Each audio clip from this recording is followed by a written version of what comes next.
Gracias a Jacobo Dayan. Jacobo nos mencionaba hace un momento en un mensaje que estábamos compartiendo con él en un WhatsApp que compartimos para comunicarnos, y me decía que por primera vez una ONG de Israel está pues llamando a todo esto genocidio, y no es poca cosa. Jacobo Dayan, buenos días, gracias por tomar la llamada esta mañana para pues comentar este tema. Buenos días, Carmen, ¿qué tal? Saludos al auditorio. Pues me cuentas de esta ONG. Es muy relevante que desde el propio Israel una ONG haya decidido dar el paso y nombrar a las cosas por su nombre, genocidio. Es correcto, Carmen, y se trata de la organización B'Tselem, una de las organizaciones de derechos humanos de mayor prestigio en Israel, que, bueno, evidentemente desde muchos meses atrás venía ya documentando lo que ocurre en Cisjordania y en Gaza, y hablando de crímenes de guerra, de lesa humanidad, un poco apegado a lo que a las resoluciones que hasta la fecha ha tomado la Corte Penal Internacional, que ha emitido órdenes de aprehensión contra líderes de Hamas y un par de miembros del gobierno de Benjamín Netanyahu, el propio Netanyahu, y el entonces secretario o ministro de Defensa, Yoav Galant, por crímenes de guerra y de lesa humanidad. Y en este momento, digo, sabiendo lo complicado que puede ser para una organización israelí con un gobierno de este tipo, dar el paso y utilizar el término que, bueno, pues es lo que es. Desde hace ya bastantes meses, toda la evidencia apunta y los discursos de la clase política, que ante lo que estamos es ante un intento de destruir, la definición de genocidio, el intento de destruir total o parcialmente, en este caso, a un grupo étnico y nacional. Es muy relevante en un comunicado escueto con un video donde explican su razonamiento. Esta organización publica este posicionamiento el día de hoy. Es muy fuerte y bueno, pues desde luego la palabra es muy fuerte, sobre todo porque venimos de que Israel es el Estado que se está pues convirtiendo en el responsable de esto, habiendo vivido Israel lo que vivió. Ese es el shock mayor, ¿no?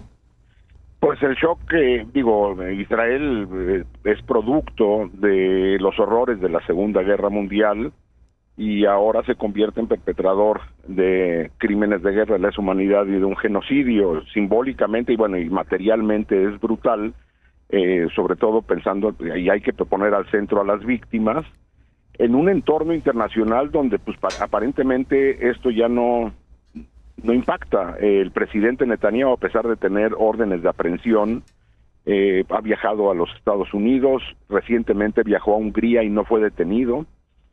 Y recordemos, por ejemplo, el caso de Putin, que no pudo ir a la reunión de los BRICS a Brasil por el temor de ser detenido en Brasil y entregado en la corte, donde también hay una orden de aprehensión contra Putin.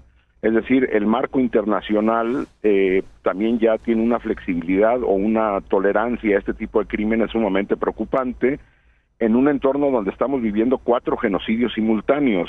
Está ocurriendo el genocidio contra la población uigur en Myanmar, el genocidio contra la población, uigur en China, el rohingya en Myanmar, un segundo genocidio en el siglo XXI en Sudán, y el caso de Gaza. Y el caso de Gaza, que ya llevó en su momento, recordemos, Jacobo, al Comité de Derechos Humanos de Naciones Unidas, hay que decirlo, en noviembre del 24, este Comité de Naciones Unidas pues habló de que la ofensiva de Israel en Gaza, la expresión es consistente con un genocidio. La ofensiva de Israel en Gaza es consistente con un genocidio, dijo aquel Comité de Derechos Humanos de la ONU. Y esto es un asunto relevante porque al publicar aquello de noviembre del 24, pues que además es un comité especial de la ONU para las prácticas de israelíes, este comité denunció que Israel utiliza la hambruna como método, cito el comunicado de noviembre del 24, está utilizando la hambruna como método de guerra e infligiendo un castigo colectivo a la población palestina. En este conflicto, además, se está hablando de que está aplicando un sistema de apartheid en Cisjordania, incluido Jerusalén Oriental. Esto dicho por los expertos internacionales, pues hablando de esta manera hablemos desde noviembre del 24. Sí, incluso la primera organización que utilizó el término de apartheid para referirse a lo que ocurre en Cisjordania fue esta misma ONG, Carmen, B'Tselem. De ahí la relevancia de esta organización. Y este informe que hablas de Naciones Unidas, pues tiene un peso político y simbólico importante, pero hay que recordar que también hay dos procesos judiciales caminando. Uno en la Corte Penal Internacional, que es el tribunal creado para asignar responsabilidad penal individual, que es el que hablábamos anteriormente, en el que ya hay órdenes de aprehensión hasta el momento por crímenes de guerra y crímenes de lesa humanidad contra la dirigencia de Hamás y un par de políticos, Netanyahu entre ellos, del gobierno israelí, y un segundo proceso judicial en el Tribunal Internacional de Justicia, que es aquel que sanciona estados por la violación a tratados.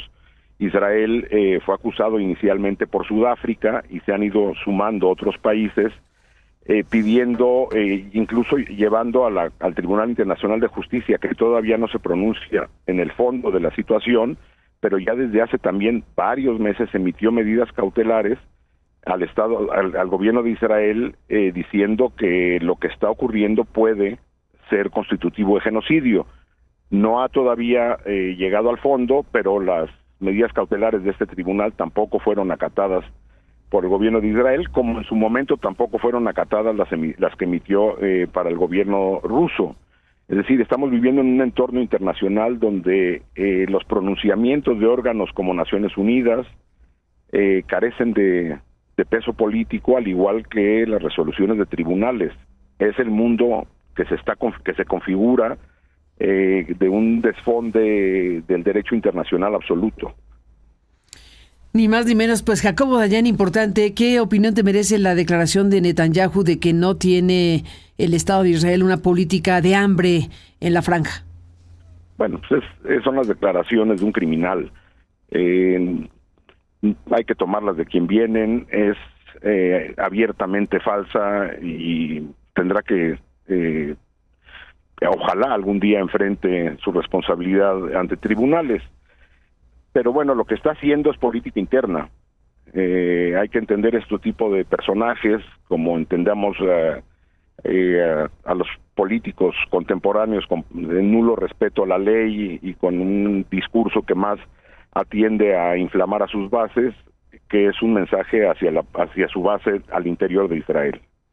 Jacobo Dayan, gracias por estar aquí esta mañana. Seguiremos hablando. Buenos días y un abrazo. Buenos días, Carmen, un abrazo. Buenos días, pues aquí está lo que nos comparte Jacobo Dayan, esta ONG que se ha expresado de esta manera.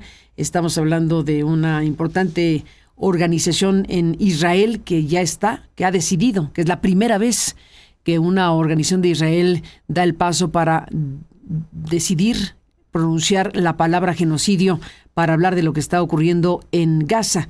Es muy fuerte porque si usted ve la página y la pues declaración que están haciendo al respecto, le llaman nuestro genocidio.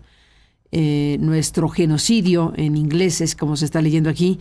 Y bueno, pues es esta organización relevante, como lo explicó Jacobo Dayan, que está pues describiendo las cosas de esta manera. Y viene pues todo el posicionamiento de qué es un genocidio y por qué se está planteando que lo que está ocurriendo en Gaza es precisamente un genocidio.